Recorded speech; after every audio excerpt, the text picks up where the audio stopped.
I went to the dentist today. I don't know if you can tell. I can. Wow, they're not yellow. They're off yellow. But welcome. Hi, everybody.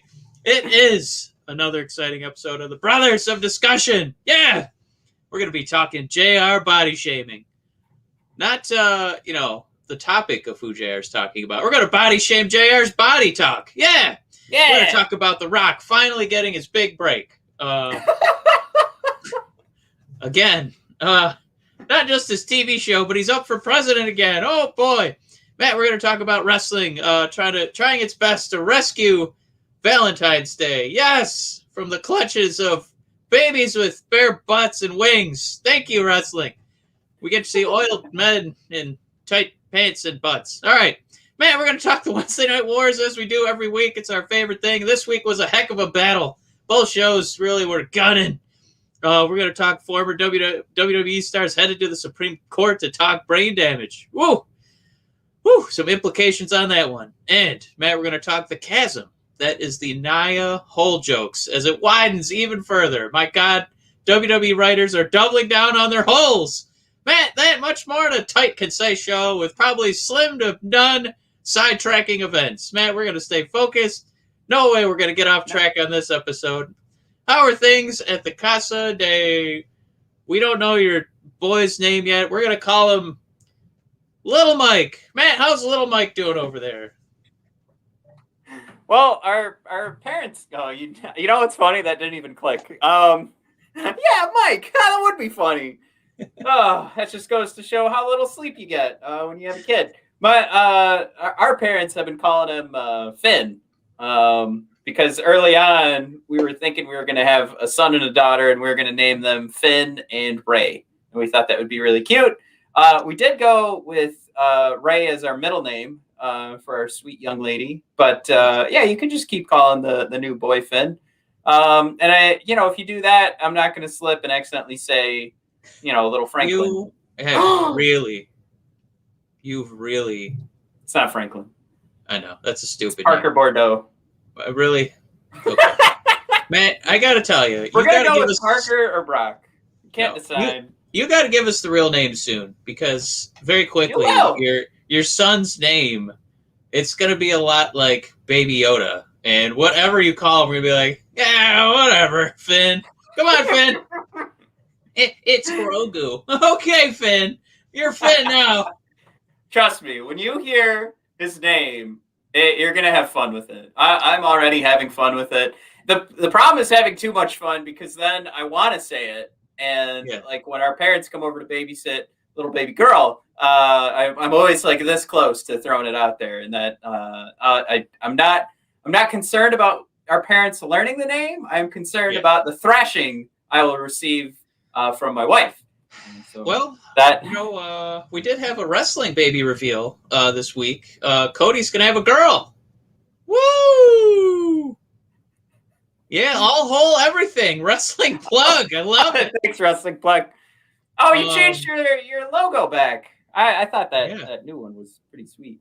I like WPI. I feel like a private detective or something like WPI wrestling plug with like a. What was it there? I threw that up there because I thought it would help the transition from discussing, everything is in reference to my son coming and of course Cody's child. Well, involved. I got everywhere. Man, I had a whole one-liner ready for this one too. All right, so Cody announced the birth of his daughter. Anyone else surprised it wasn't during a picture-in-picture like they do the rest of the women's division? Bingo! Yeah! Woo! Woo! Out of there! His son's announcement would have been a main event, but okay. Well, we'll keep going. We actually did get a real women's match this week. Oh, I'm so excited to talk about it. Yeah! Wrestling Plug Inc. We will get to the bottom of all things fruit roll-ups. WPI is on the case. Love it. Don't be afraid to use all your senses, including taste, to taste those fruit roll-up pants, those sweet, strawberry, fruity, stretchy pants. Delicious. Hey, just to, like you said, you didn't want to get off topic, but to get off topic, I don't know if you caught Seth Rollins' outfit at SmackDown. I missed it. Mike, that was, I don't know.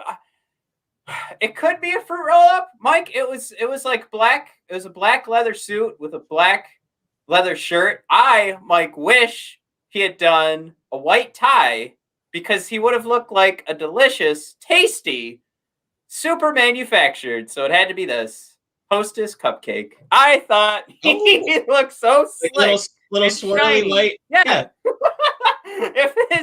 If he could have done like a bolo tie and had it twirl all the way down, that would have been. Oh no! I lost one of my little. Keep talking. I lost a little rubber thing, and I can't get it to stay in my ear.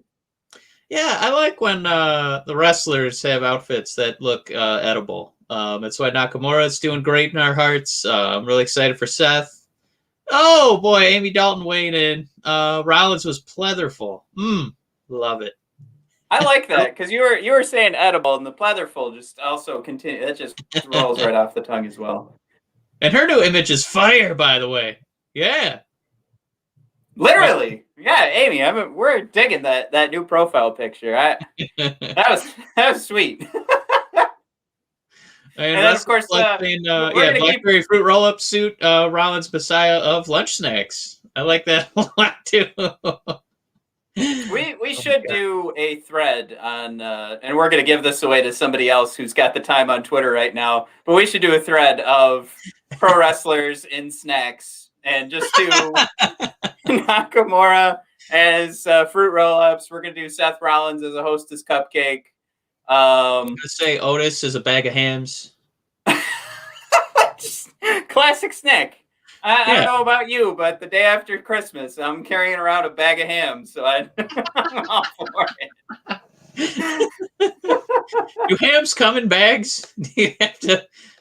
I don't know. I mean, like once it's in a Ziploc bag when it's a leftover. That's where that's coming from.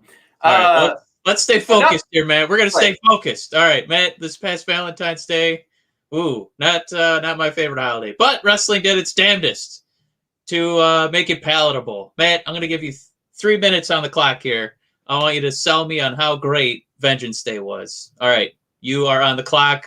Go. If you want to be presidential and thank some people while you're thinking of something cool to say, you can do that too. And I wish it had said in the show notes, and I'm fine wasting the minutes here. I wish it had said, Matt, I'm gonna throw you a curveball, and you're gonna improv what? Look, Vengeance Day. Hey, President Biden, let's get going, huh? Come on, you got a rebuttal's on its way. Let's go. Vengeance Day was chock full of enjoyment, just especially for Matt. I think the only thing that I was disappointed with, but was immediately sold on in NXT this past week, was just not getting a Grizzled Young Vets victory. But MSK, earned it, deserved it all the way. But Mike, you had Dexter Lumis possibly murdering Austin Theory. We've got the answer that he's not, but I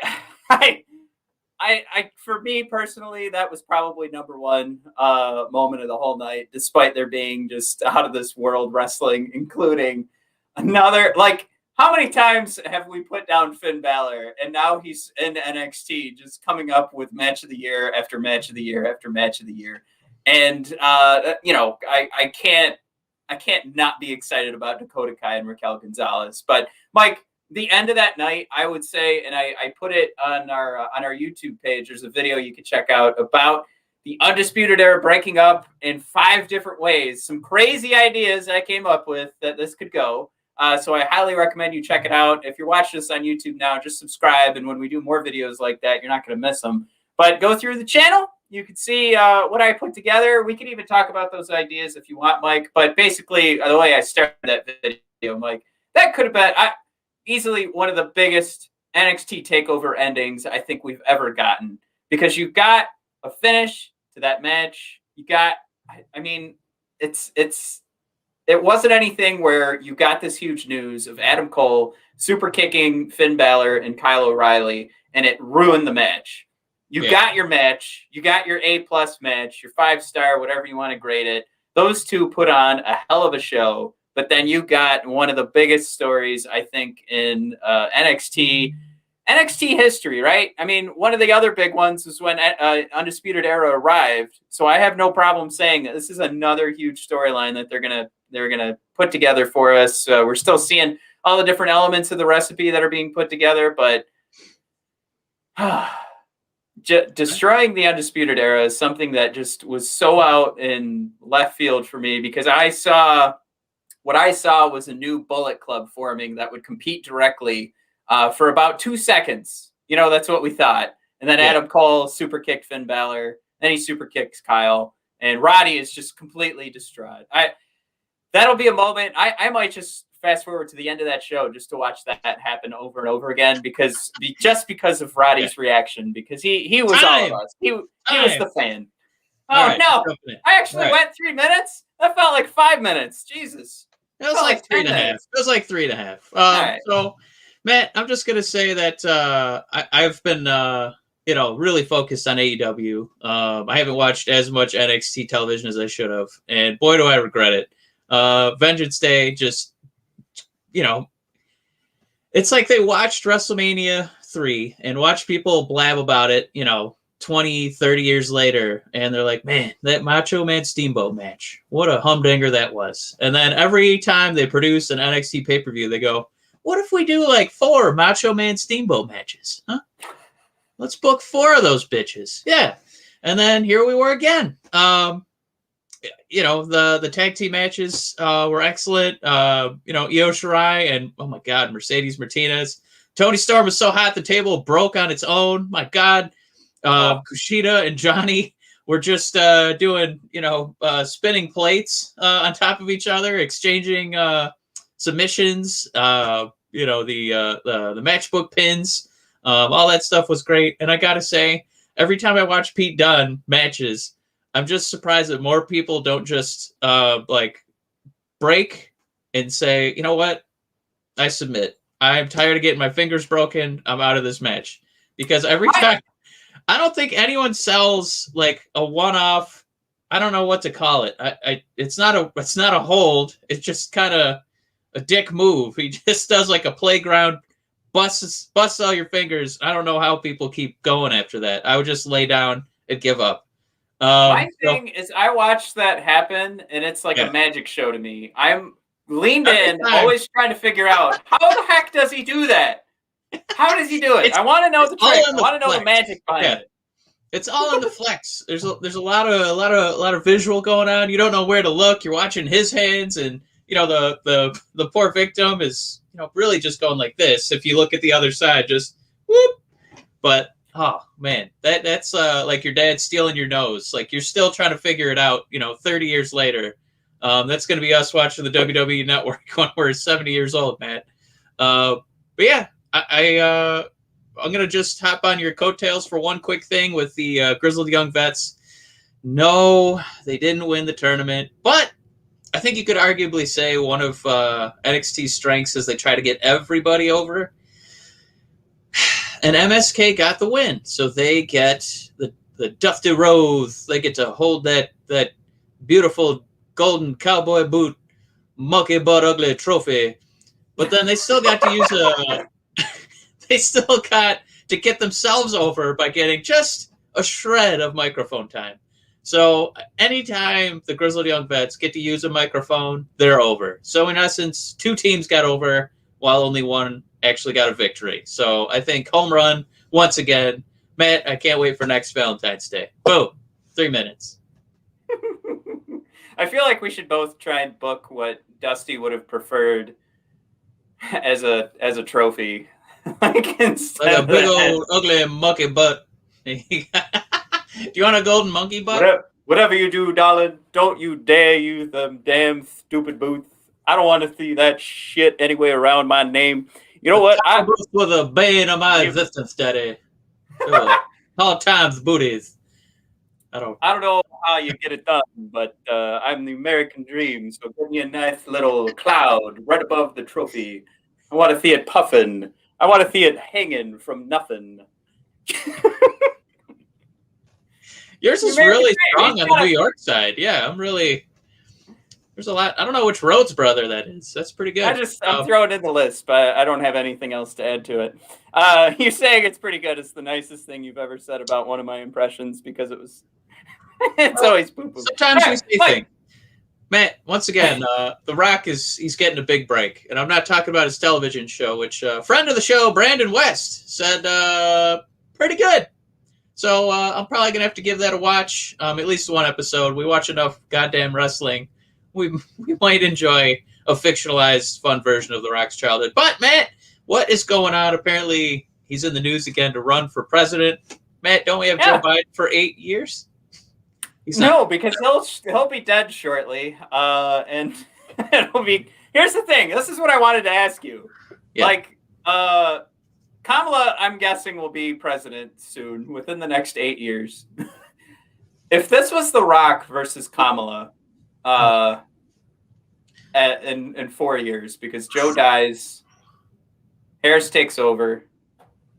Like, I just don't. Yeah, I think you're right. So we're talking like 8 years from now, if it's something where he's going to join the Democratic Party. I'm not 100% sure on that. So what I wanted to ask you, Mike, with The Rock saying, if the people want it, I'm going to do it. That's what he has said? been very critical of Trump. Yeah. Hold on, is that what he said? That's the line that we got. Woo! Yeah. Wow. I mean, his movies suck, and people still like pay up the butt to go to the theater and rent this stuff. They love this guy, Matt. His movies are terrible. But it doesn't matter. He is absolutely the number one charmer in action films ever. I love his movies because The Rock's in it. They are bad, but we also like go back and watch Arnold Schwarzenegger movies. Like they're bad too. Don't just cloud it because you're watching it with your child. You know, your the eyes that first saw it were 8 years old. Yeah. Let me give you a quick run through, Matt. Skyscraper, Central Intelligence. Did you watch these movies? Hobbs and Shaw. All right, Jumanji. I kind of like Jumanji. Baywatch. I didn't watch that. You know what? Baywatch is good. Hercules. That one I did not catch. I'm shocked though that I've seen all of these. San Andreas, Pain and Kane, Faster, Empire State, G.I. Joe, The Game Plan, Tooth Fairy. Oh my God, just a who's who here, Matt. God, there's a lot of Fast and Furious movies. I can't believe The Rock's been in so many of them. I was really bummed for his presence in Doom. I thought that he would get. I didn't think he would just be kind of unceremoniously killed there, but yeah, I mean he has Schwarzenegger's career. Yeah, I mean, like you can't really go through Schwarzenegger's and go, "Wow, these are all perfect movies." These are timeless. So he's our generation's, you know, action super duper star. There's no denying that. But like I said, the difference between him and Schwarzenegger is the charm, right? And it's not about the accent. I mean, it is about The Rock being The Rock.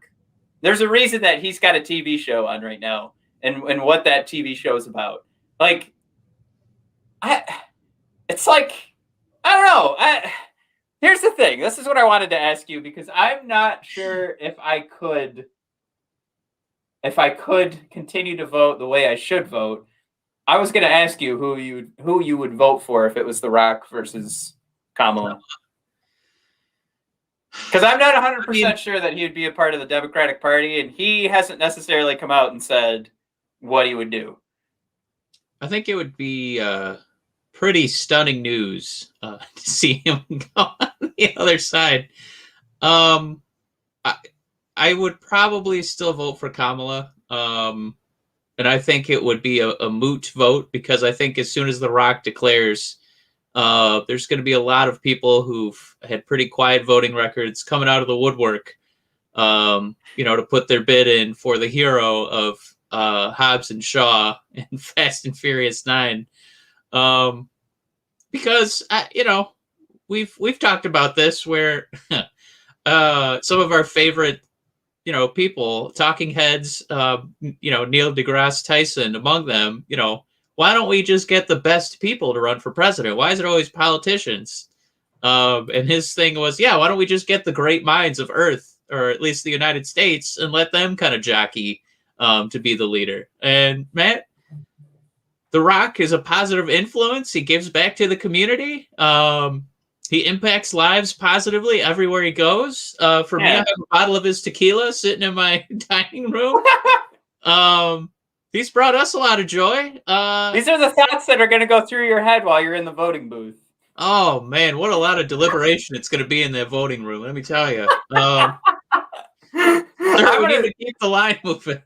All you have to do is when you walk in, you say, I'm voting for Kamala. And then when you go in there and you lock the door, you vote for The Rock because he's The Rock. Come on. This is where I wanted this to go. There's going to be a lot of voter fraud because for me, I'm going to want to vote for both. So I'm going to have 2 ballots. So it's really going to be tough for me. I thought it would be funny if he did run for, if he ran as a Democrat, like I think he would absolutely crush, because if he runs on the right platform, you get the liberal side of the vote needs to hear the right things out of your mouth. The conservative side needs a face that they trust. And like, there's a lot of pro wrestling fans on the conservative side, diehard pro wrestling fans, and when they hear The Rock tell them that they need to stop being so concerned about matching up the Bible with their government's choices and decision making, they're going to listen. I think it would be an absolute landslide victory if he ran on the Democratic side. If he ran on the Republican side, I think it would be a little too on the nose. And I think it would be nice to go in the booth and actually have to like weigh, your options instead of, well, I guess I'll just do a straight ticket, and then I would have to be like, wow, this is really a tough decision. I don't think I've ever made one of those before. Do you ever do you see on the ballot where they do like a picture of the candidate you're voting for people that can't read? No, I've never seen it. No, you haven't noticed that? So I don't know how you. I don't know why that has anything to do with anything.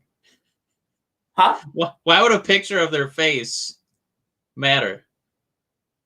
So if you saw that picture of The Rock smiling back at you, I don't know how I could not vote for it. I mean, have you seen Kamala's smile? I mean, yeah, no, it's beautiful. Pretty sure. I'm talking about The Rock smile.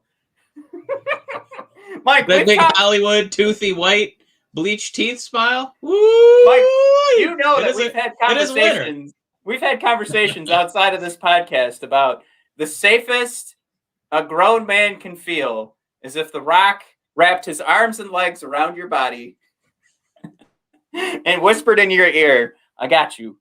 Like that is that's the safest any human can feel. I picked a grown man because I'm assuming people can look through my backwards hat, my giggling delivery, and say, I think that's a man. He's got 2 kids almost.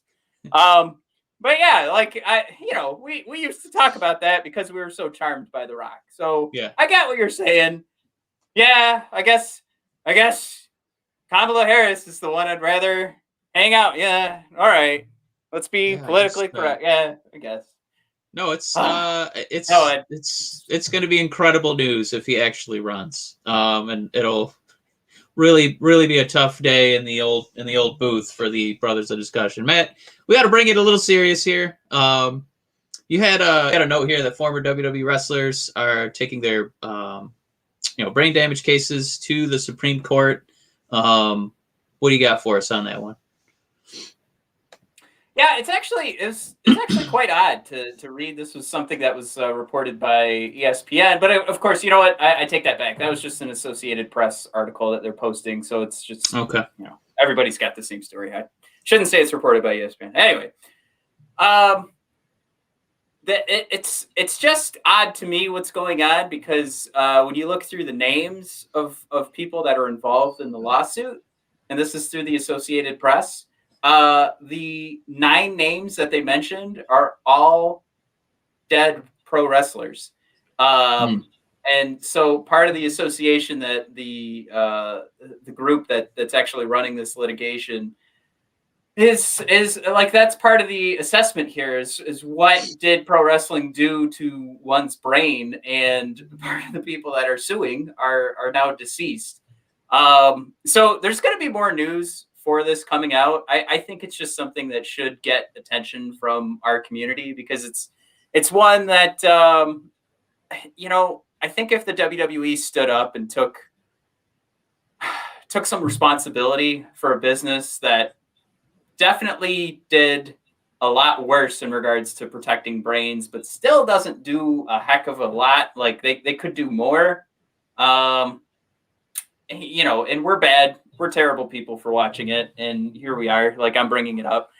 It's just one of those things that if we can give it more attention, we know, like, what happens in other companies, like, they'll be held accountable. And we're not necessarily talking about what else is on TV. You're talking about, like, those indie shows where guys go out and nearly kill themselves. And we almost lost David Arquette because he was in a death match.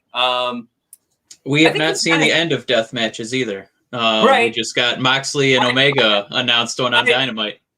I don't think we're going to have to worry about any near deaths there. But you know what I'm saying? Like, on that indie side where they don't have the money, and we're still craving that hardcore. We got the bloodlust, right? That's why Gladiator. Somebody got their bell rung.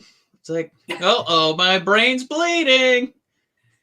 Right. So the bigger part of this is that this should get more notice. And like I said, we're not getting like any decisions here. This is just moving up to the Supreme Court. So the WWE is about to get a lot more famous to anybody that's kind of let it drop to the back of their mind. For those folks that don't care about pro wrestling, it's just something where they're going to go, wow, this is still happening, kind of thing. At least we know where all that Fox money's going to go, huh? Right. Paying for those lawsuits. Woo! So, we'll have more to report on that. I suggest everybody takes their time and goes over to ESPN and reads that Associated Press article just to get caught up, because even there wasn't much reporting I guess weren't a lot of opinions or anything being shared. But again, I think it's just a good reminder for everybody to keep sniffing around for that news. Don't forget that there's still a lot of things that this business needs to take responsibility for. And like the NHL, NFL have taken responsibility somewhat, and they've paid off the behind. But more importantly, when they take responsibility, they make better decisions going forward. And the WWE has made some good decisions, but I think if the industry can recognize it as something of a failing, it'll be safer. It'll be better for the pro wrestlers that we love. And even if they're willing to say they want to put their bodies on the line, sometimes lives on the line, I think that's okay for them to say. But I also think it's okay for us as viewers to say, why don't we try and make sure that they don't have to do that? So, long and short of it, everybody educate yourselves. But this case that has been going on for years is moving up to the Supreme Court. About damn time. All right, Parker de Bourdeaux signs with the WWE. Baby Lesnar, Mike, is what he's been called across social media. I think it's exciting. Our blogger, Jesse from Red Wings Rant, our other podcast, he actually got a DM from Parker just by taking his side. Yeah, that was pretty neat. And Parker actually initiated, so I was pretty proud of him. Cool. I teased him a little bit, and I teased him so hard that I realized that it looked terrible, because we don't really talk that much. He's just our blogger. And I really railed into him, like, you know what? This is baloney that you're getting these DMs. And I was straight fit. I don't know why I'm bringing it up. I sound even dumber now. Anyway, proud of Jesse for getting that DM rolling. I tried to turn it into a conversation to get him on the show.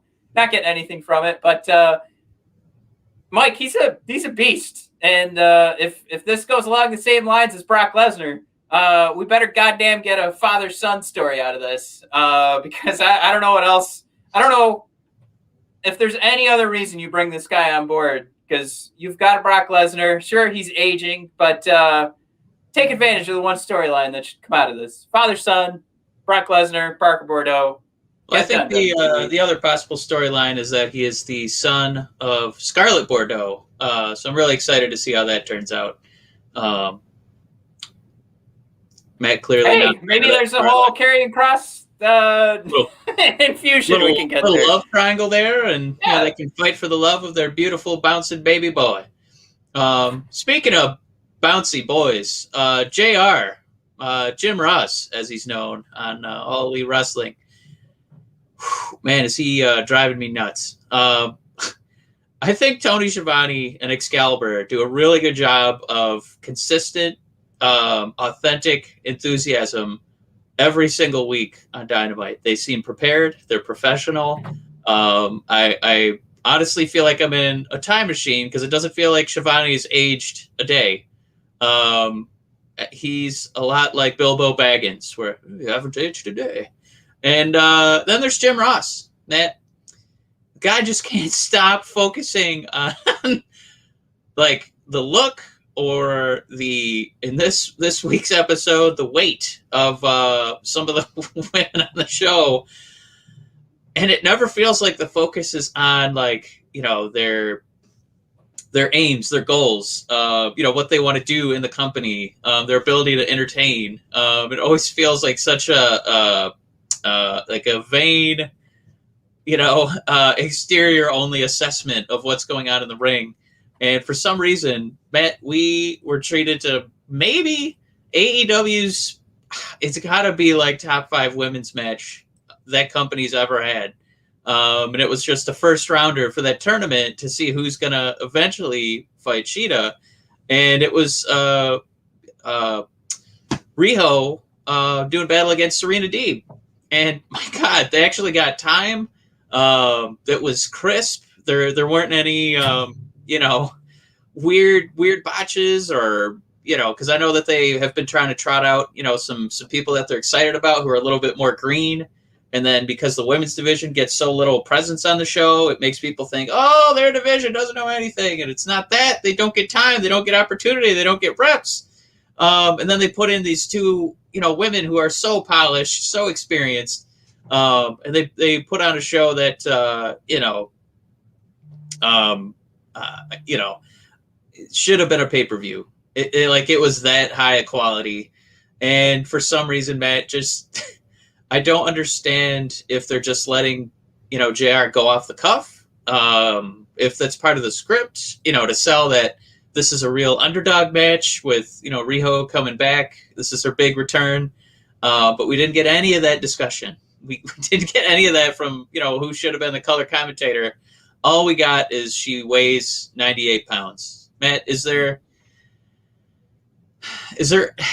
any way in a production level, like as far as selling the Riho character, that is beneficial to her and the women's division? Is there something I'm not seeing that I shouldn't have been grinding my molars over? Let me try and paint all right, so I'm done with JR. Let me first of all say that. But maybe what he's trying to do is say that it's so impressive that she hasn't floated out of the ring, and she's Schiavone, you ever seen on AEW helium? She like a helium balloon. My God. Mike, I gotta get you in a room with Dusty and JR just talking to each other. Let's get into Dusty Rhodes. We're gonna talk about a lady who weighed maybe half a liter of air, liquid air. She weighed a lot of. JR, shut the fuck up. You don't know what you're talking about. There's 2 amazing, talented ladies out there busting their butt. Couple of ugly monkey butt wrestlers, and you in here talking about how much of weight. You shouldn't be talking about no weight. Look at your fingers with all that barbecue sauce you selling and chucking out there. You got a snake oil salesman with that Sweet Baby Ray ripoff. Get out of here, JR. I'm going to take my golden trophy booth and shove them right up your black cowboy ass. Get out of here. Good Lord. That was beautiful in every sense of the word. Look, I mean, I couldn't even try and put together like what he's trying to do, but besides just saying like this is so impressive because she's so small, isn't it incredible? But honestly, it's not like that's me trying to find a way to have it make sense. But he to be creative in that for that women's division is so far beyond what his brain is capable of. And I'm sorry, I'm throwing out brain.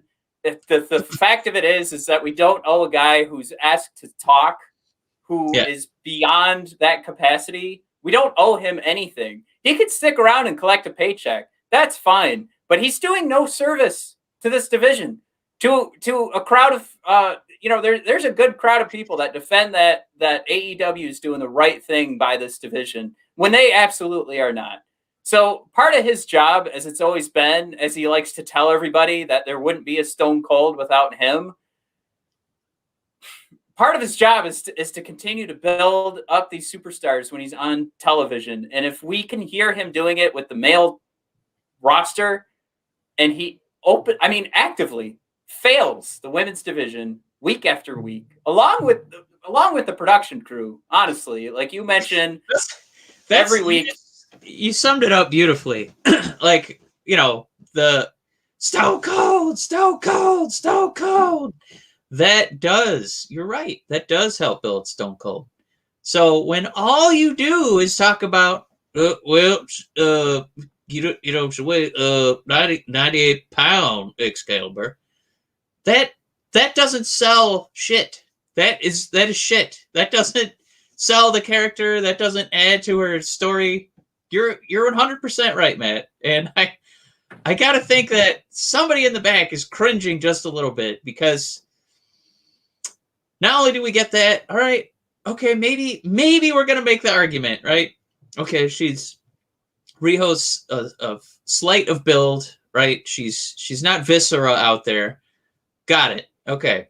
But can you also not call the AEW champion the WWE champion?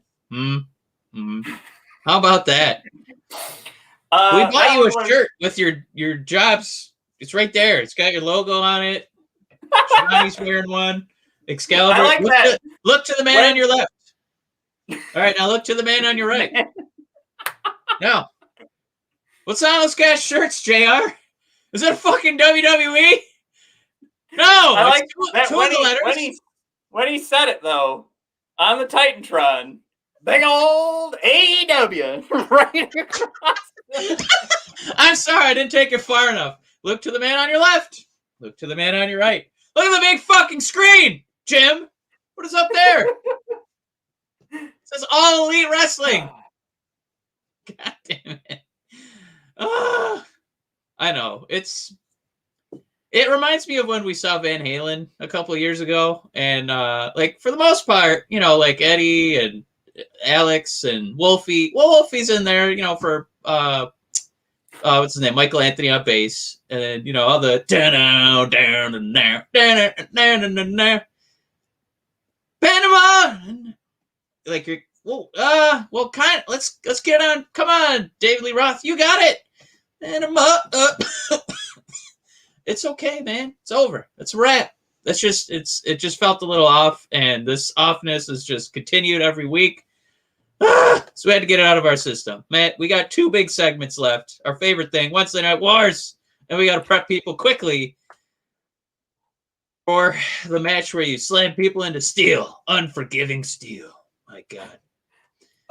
We did get Greg threw out there. How do you think Lana would fare in the AEW women's division? I'm going to say, I know we wanted to move on, but this should be quick.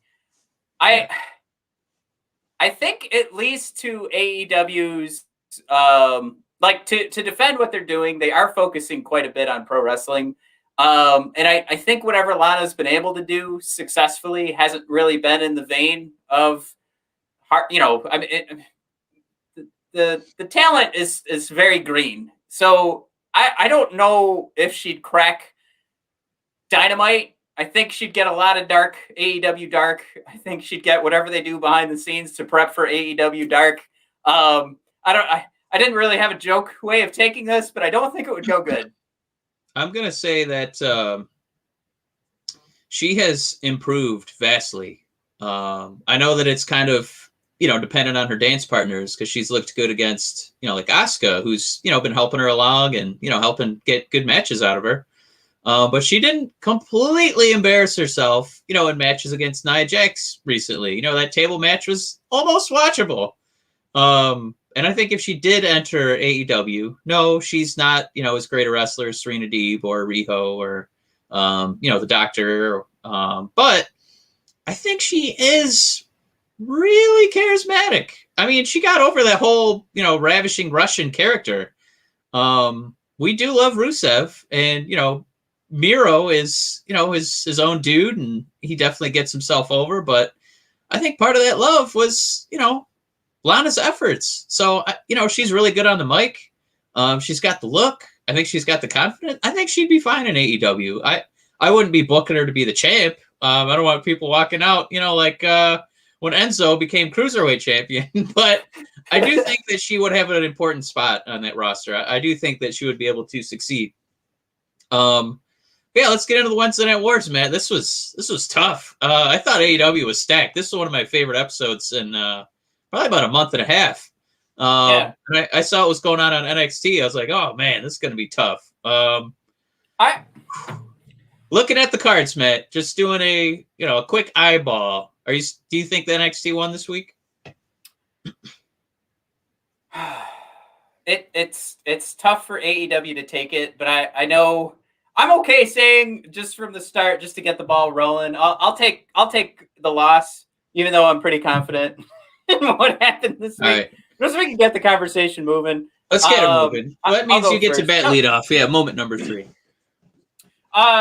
Number 3, Mike. Shotzi and Ember Moon take down the Way, which of course is Candice LeRae and Indy Hartwell. But yeah. Mike, this was number 3 because Austin Theory had one of the most hilarious arrivals to the entrance ramp, and this is why the Way lost. And I don't know if it's about continuing to build Shotzi and Ember, because I still see them primarily as singles wrestlers. So if we need the division to be bolstered, then that's why they got the win. Because I think there were some other options you could have given some wins to. But you know what? This could have been that could have been a rematch, or maybe get Raquel and Dakota mixed in there. But anyway, it's not about Shotzi and Ember getting the win. But I am happy they are putting some W's on board.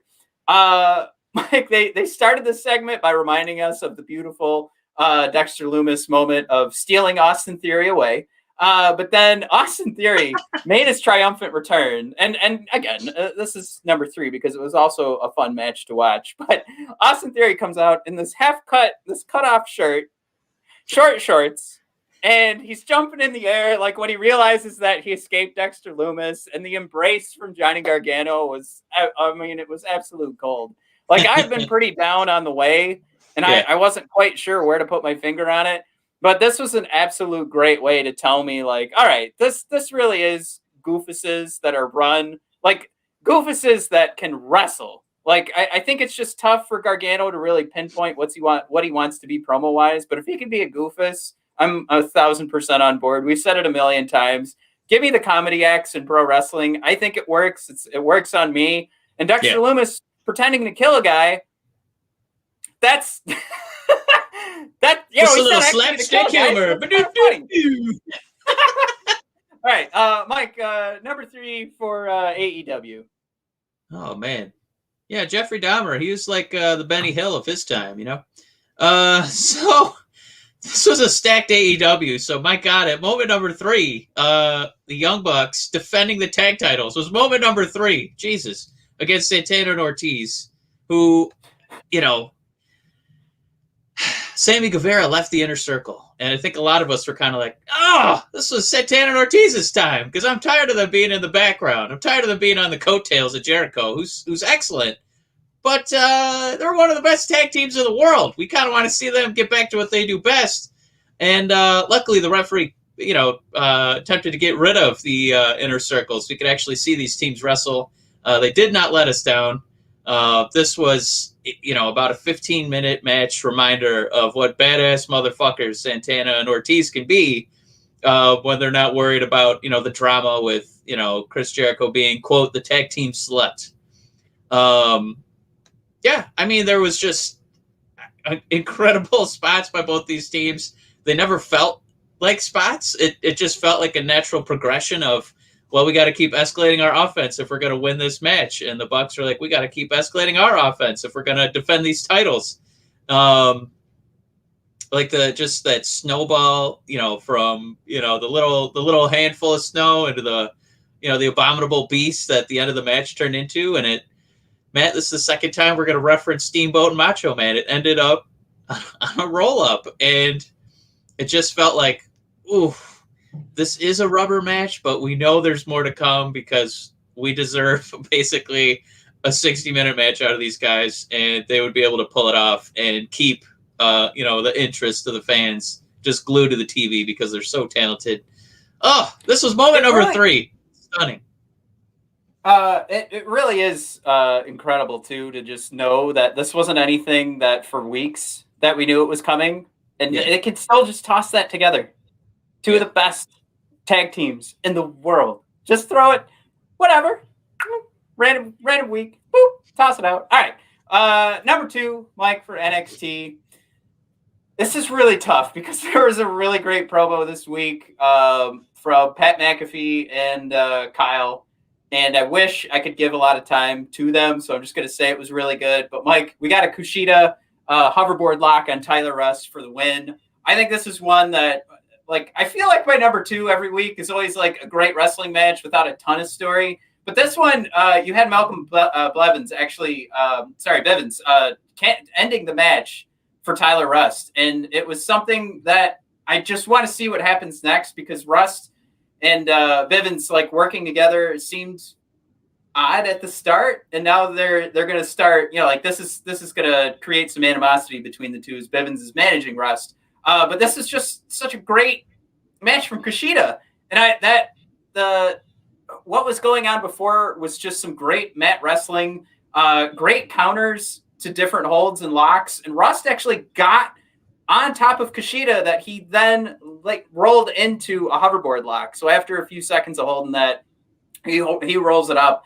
Bivens throws in the towel. I'm intrigued to see what happens next because they are building Rust as this. He's really good. It's just luck isn't turning his way. And it looked like it was finally going to turn for him. And then this is what happened. But take all that away. Take all the story away. These two really tore it up in regards to mat wrestling. I think NXT seems to be the place to find your technical mat wrestling. And we've talked about that for months, if not, over a full year now.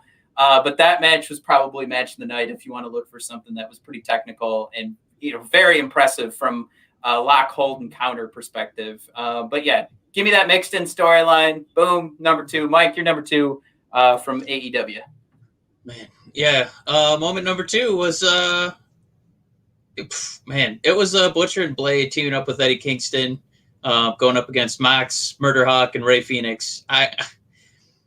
These guys, the character work is great, but the way that they have such distinctly different styles, it felt beautiful. It felt like that kind of that flow when you play Doom, the newer game on PlayStation 4 and Xbox, where I got some some run-of-the-mill zombies coming. I'm going to use a machine gun. And that's the most efficient way to kind of spread bullets, take them all out at once. That was kind of Ray Phoenix, just kind of flying all over, doing damage, doing a little bit of damage to everybody. And then you've got, these floating demons that need a big punch. So then we bring in Murder Hawk, and he's just throwing bombs, which is the only way you kill these floating demons, with these bomb grenades. Beautiful. And then you need to reload. Man, there's only one way to reload. That's you crank up your chainsaw and go face first into, hordes of demons. And that was Moxley going head first into punishment and coming out slightly less damaged than his opponent. So that's usually his MO in a wrestling match. It was just beautiful to watch these guys actually portray their characters through violence. And then Butcher and Blade are just such underrated workers. Blade is on my list with Carl Anderson for guys who are cut like Julian Salads and then don't get the credit for putting all that work into their physiques, because he's part 2 of a tag team that doesn't really get a chance to be in the main event. Incredible workers. And then just the tease in this match, because we love watching Eddie Kingston and Mox go at each other. And in the finish, Mox got to reference that bulldog hold he used to beat Kingston, from when Moxley was still champion. And then the announce team just did that little storytelling nugget. They just planted that little seed about, Eddie Kingston and Mox wanting to be friends with Eddie again one day. So maybe we'll see it someday, man. Maybe. But I think that leads us into your dishonorable mention. I know you have a hard time picking those for NXT, but Matt, was there a dishonorable mention this week? You mark of marks. You mark of marks. Speaking of being a mark, I mean, you also had that great moment this week where Xia Li marked Catanzaro as the next individual to be purged. So that was one where I was like, I'm just going to make this my honorable mention because I'm so bad at picking dishonorable mentions. I really like. They do such a good job from top to bottom. I think there's just the worst thing they've done. And then, we rank the top 3. I really struggle to find something that was bad. Because even like Pat McAfee, rolled in and said, you guys are all idiots for trusting Adam Cole. And I told you, and I knew it all along. And he created the hashtag Pat was right. And he was. But my number one, Mike, easily, we're going main event because Adam Cole told us why he did what he did because, for some reason, he doesn't think aligning himself with Undisputed Era is going to help him get the NXT championship. So he interferes with the main event that was set up earlier in the night. Kyle O'Reilly delivered a hell of a promo, as I mentioned earlier. Balor, Roddy Strong, Pete Dunne, Lorcan, and Burch all get involved, and it creates a 3-on-3 battle. The match was fantastic because they were trying to tell this story the whole time about trust. And it really broke down. Roddy saves Finn Balor from getting knocked. And when he grabs Finn Balor on the back to help him stand up, Finn does the Pele kick to Roddy. So they were buddies at that moment. Finn knocks out Roddy. He gives the, oh, no, I didn't mean to hit Roddy. And then all hell breaks loose because now Adam Cole's running to the ring. He takes out Kyle, and it looks like they're saying Kyle's going to be off TV because he had a fake. What did he have? He have a hemorrhage? Seizure. Yeah. He had a hemorrhoid. No, I said a hemorrhage. Okay. That was close. Yeah, he had hemorrhoids, so he's going to be out for a while because when you can't poop, you can't wrestle. You can't do any. Okay, enough of the poop jokes. But yeah, this was all around just a fun match to watch. I love the in-ring storytelling. It's always fun. Like sometimes you can walk the line, or when you toe the line like that, it gets a little like, okay, we do this a little too much with the accidental, I'm going to hit my tag partner and now he's going to hate me. Like sometimes that's a little too much, but this was already like bubbling. It wasn't out of nowhere. It made perfect sense for this. But yeah, and then it ends with Adam Cole holding the NXT championship. Now, I actually said, Mike, on that YouTube video I posted, and thank you for everybody that's watched it so far. It's doing pretty well. I did say this would be the worst turnout is Adam Cole did all this just because he wants the NXT championship. Makes zero sense storyline wise. I hope that they build on it. I hope there's something else going on. He didn't say anything, but we're gathering all of this from him holding up the belt. Mike, your dishonorable mention for the week.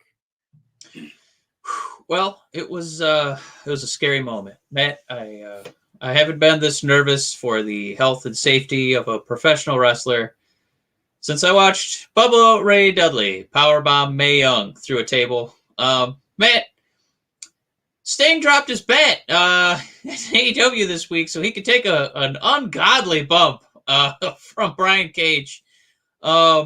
I do want to add this caveat because when I commented on this on Twitter, people were like, didn't look so bad to me. And I'm like, listen, I am fine with Brian Cage. He is a powerhouse. I've never watched one of his matches and been scared for the other person. He's super safe. Even when he's beating the crap out of Darby Allin, I still feel like Darby's okay. And I still feel like Brian Cage delivered the safest possible powerbomb where he launched him up, kind of fell back when he dropped him, just to make sure that it's all back. It's all flat backing, as Sean Spears likes to say. All back, right? no skull, nothing bad, Yeah. except that, Sting's spine doesn't work anymore.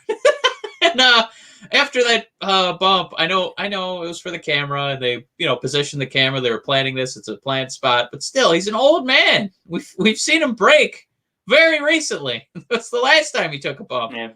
And I was scared for his life. I'm glad he's okay. But I definitely wanted to cue up some of the Arrested Development I've made a huge mistake memes. Because it didn't look good, but he's fine. He's fine. But Matt, moment number one, there's no question. It was one of the best women's matches that AEW's ever put on, and it's the first round of this tournament. It was Rio and Serena Deeb. God, just the mat wrestling, the twists, the turns, the submissions, the reversals. It was so seamless. I don't know. It's one of those matches where I almost don't want to, say too much because it won't do it justice. This is one that you should just, you know what? I don't know what this AEW is all about. And I'll be like, well, let me help you out right here. Okay. Fast forward past that old man getting power bombed. Okay. Right here, there's 15 minutes of some of the best, wrestling you're going to see this year. And it definitely makes me think, maybe we could have 2 women's segments every week instead of just one. But we used our other women's segment on, announcing the birth of or gender of Cody's baby. But, Matt, the tournament continues. I'm inspired to see more, and hopefully less of it's just on AEW Dark, and, more of it's on the scheduled programming on TNT, so we can rub elbows with, the boys like Snowpiercer and Shaq. So, yeah, it was my moment of the week, and happy to be part of it. So, I think, are we doing on time? Woo, we're coming right up against it, so we're gonna try and power through Elimination Chamber, Matt. I'm gonna give you the card. I want you to just right after that. We're gonna start with the match you're most interested in, because we're gonna try and dedicate the match we're most interested in, most time to that. So here we go. Oof, for the Raw Women's title. Asuka, bless your soul. You're going to have to fight against Lacey Evans with Ric Flair in her corner. Barf! Bobby Lashley's going to defend that U.S. title, that beautiful gold belt against Keith Lee. Whoop, whoop! And Matt Bro. Matt, we've also got a double header, kind of, where the official Elimination Chamber match for SmackDown. Kevin Owens, Sami Zayn, Jey Uso, King Corbin. Don't you dare call me Baron. Cesaro and Daniel Bryan. Matt, the winner of that will be the #1 contender and will have to cash in later that night against the Big Dog. Woof, woof. So Roman's just going to be sitting pretty, waiting to fight somebody who's off a 6-man steel gauntlet match. What a champion. And then I got to think it's the main event because it's got, the guy in the best kilt, and he's got the biggest claymore of the bunch. Matt, we're talking Drew McIntyre. Jeff Hardy in all his face-painted glory. Randy Orton in all his snake-like glory. Sheamus in all his, white tank top glory. AJ Styles and Kofi Kingston fresh in off The Miz. They're all going to fight each other. And Drew is going to have to defend his championship in the chamber. Matt, which of those matches are you most geeked out about? Probably the SmackDown or the Universal title. Ooh, you got to pick one. Got to pick one. Did I not? You said, well, or I don't want to commit. No, I said the Elimination Chamber. I didn't say or. You said SmackDown or Raw. No, I said, all right. Everybody, sorry, this is it. It's on the tape. Play the tape Universal. back. I said the SmackDown or the Universal Championship Elimination Chamber match. However you wanted to term it is what I said. Okay, I blacked out. I was on the tape. We're going to delete that part of the tape so I look okay. Okay, so Matt is really excited for that one. I hate that we're brothers because I'm also very excited for that match. But I'm going to swerve you. I'm very excited for Lashley, Keith Lee, and Matt Riddle. There, I said it. Ew, yuck. I'm just kidding. This card is pretty hot, and I hope the match card stays this short, and I hope we go to bed by 9 o'clock because I'm excited to see what happens in all these. I don't need a lot of rest holds, so Yeah, pre-tape it. Get me out of there in 90 minutes. I'll be a happy cat. Let's wrap it up. Matt, Why do we need these pay-per-views to be 8 hours long? Give me 90 minutes, man. Make the Royal Rumble long. I love the Royal Rumble. I don't need the other ones to also be long. Matt, Asuka is turning into like how you watch a Marvel movie. Like you're just watching it going, oh, I wonder what's going to happen after the credits. But go ahead. Asuka, Lacey Evans. God, please let Asuka win. In some capacity, Charlotte's got to interfere, right?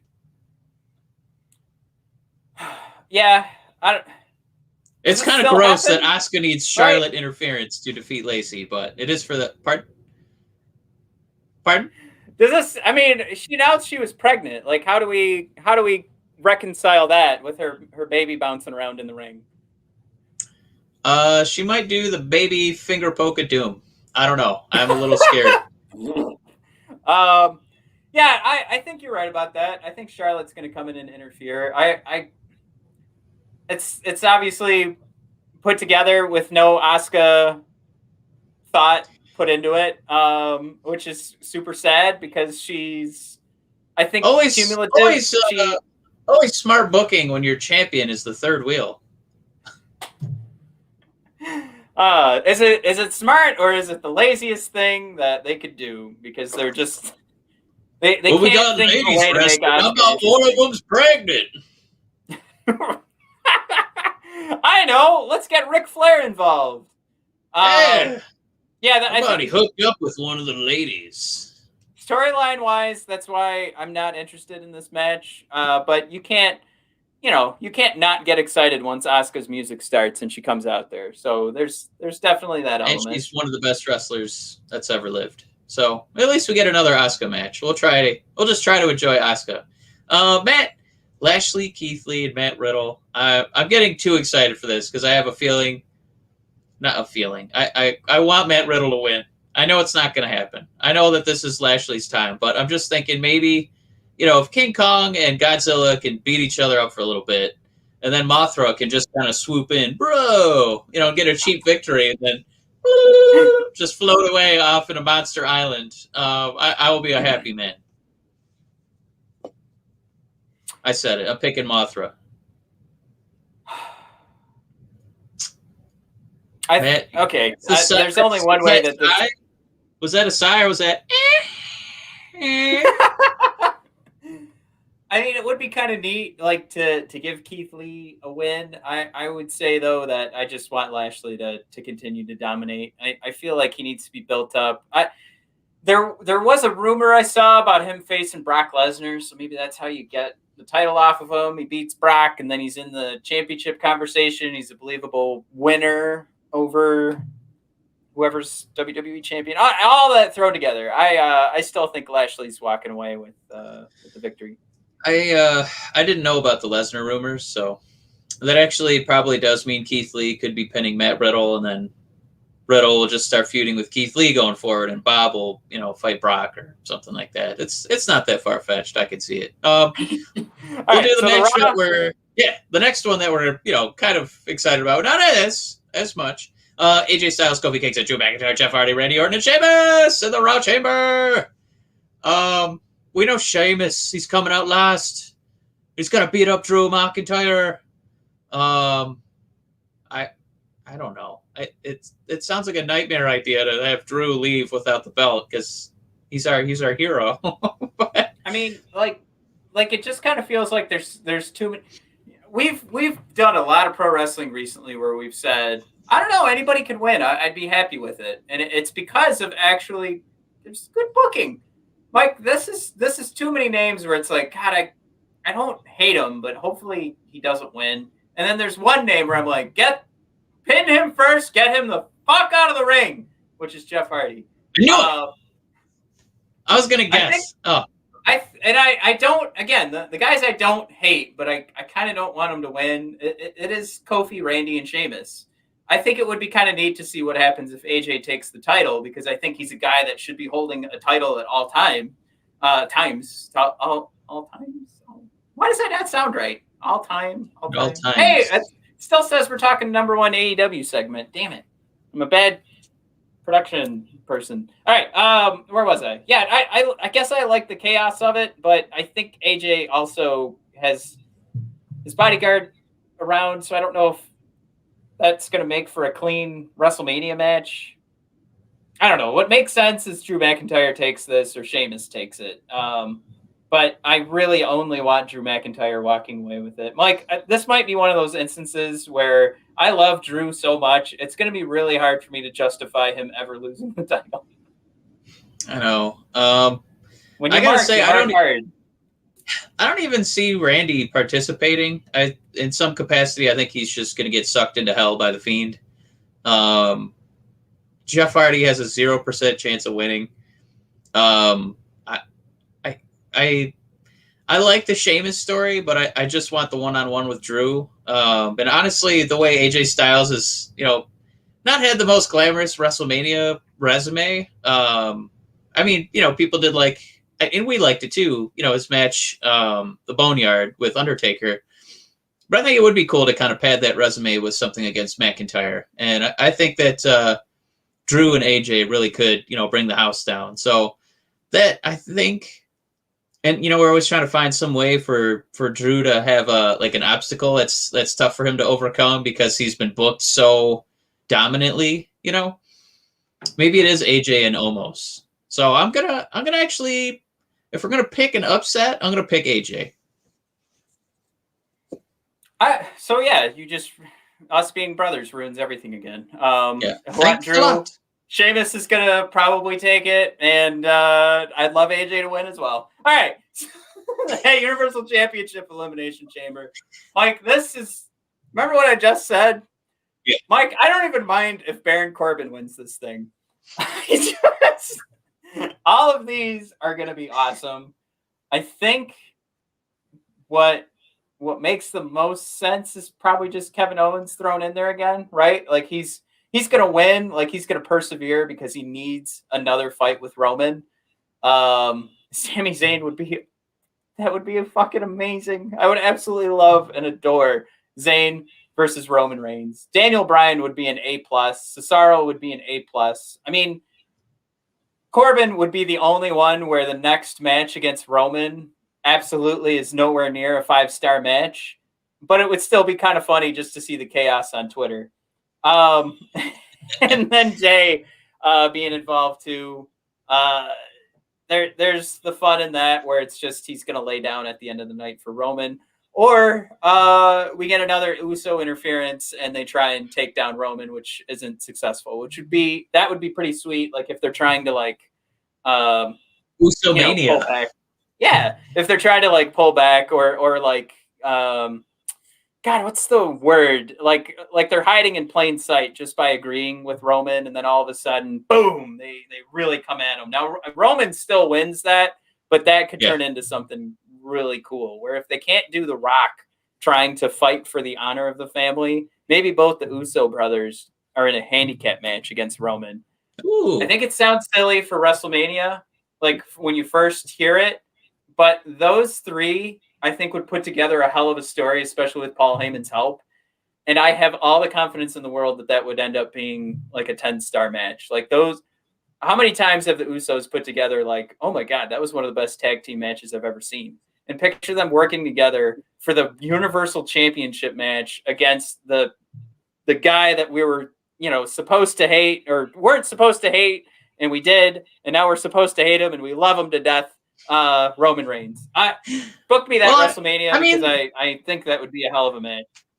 I mean, the Bellas turned Twin Magic into a 5-year career. So I think if at WrestleMania, Jay's getting pounded, oh no, and then Jimmy rolls in, fresh as a pair of gym socks and pummels an unsuspecting Roman Reigns, that would bring the house down. That would bring the Thunderdome house down for the Usos. I was gonna say to steal the championship from Roman.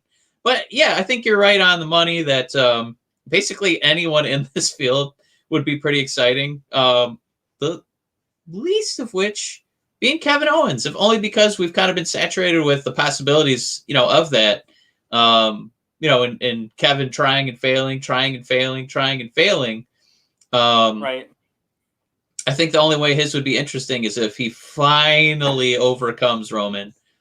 But the likelihood of that just seems so low because of, what's happened recently. But yeah, Sami Zayn being upset that, of course, the one time he gets an opportunity, it's a conspiracy against him, and he's got to fight a fresh Roman after he's been through hell. Like you said, with Jay, maybe doing some twin magic, some sneaky snake magic. Corbin, we've seen him live in person have some great matches against Roman.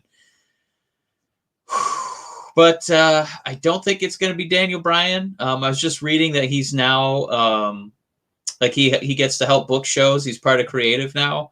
And we know he's on the opposite of a revenge tour. He's, on a 3-second tan tour where he puts over all his... great again?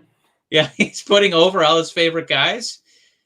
And I think this might be where he puts over Cesaro. And we get to see an endurance test by the Swiss Superman.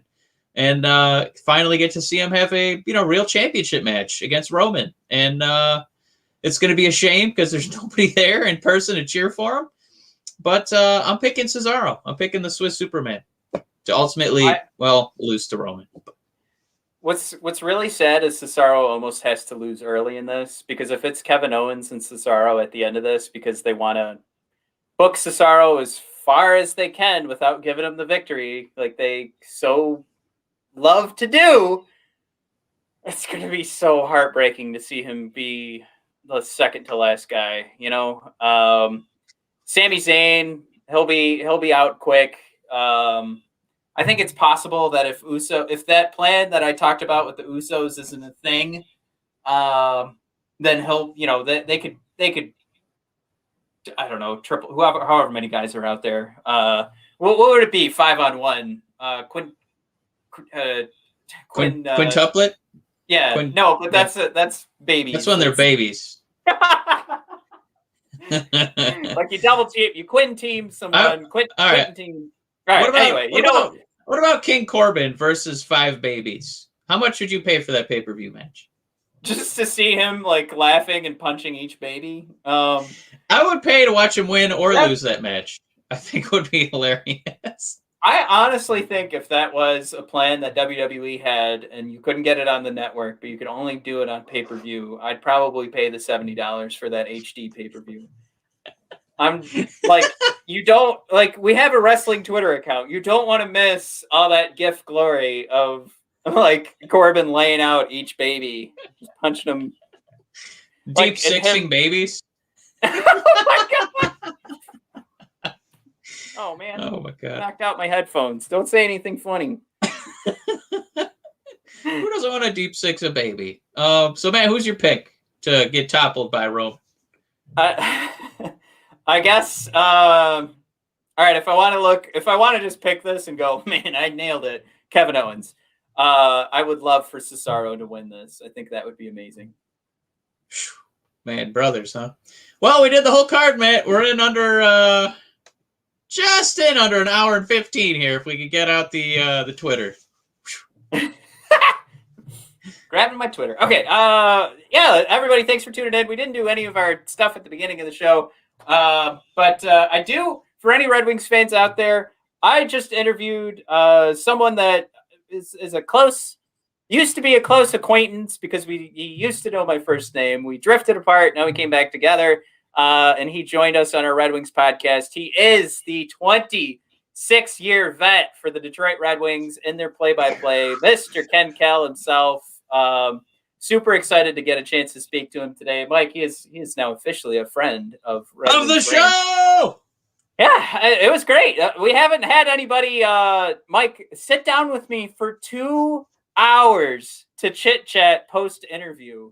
It was an absolute joy. I'm glad to have Ken back in our circle and to have him as a very close acquaintance and friend of the show. But yeah, if you guys are Red Wings fans, please go check that out. We're going to do the live episode on Sunday, so you guys can check out the interview, and then it'll be on podcasts everywhere on Monday. But for Brothers of Discussion, please hit that subscribe button right now. It's underneath. Oh, it's underneath Mike.